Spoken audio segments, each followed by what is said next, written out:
Selamat pagi, selamat pagi.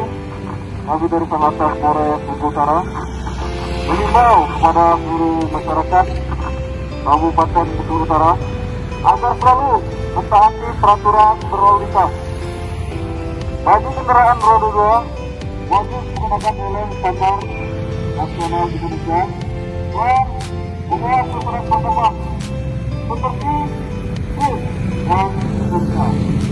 Dan bagi kendaraan roda 4 dan roda 6 wajib menggunakan sentinel atau sabuk pengaman dan membawa kelengkapan surat kendaraan seperti dan seterusnya. Dan di masa pandemi ini kami juga mengimbau kepada seluruh masyarakat Kabupaten Bengkulu Utara agar selalu mematuhi protokol kesehatan seperti menggunakan masker, menjaga jarak, selalu mencuci tangan. Demikian yang dapat kami sampaikan. Selamat pagi, salam presisi.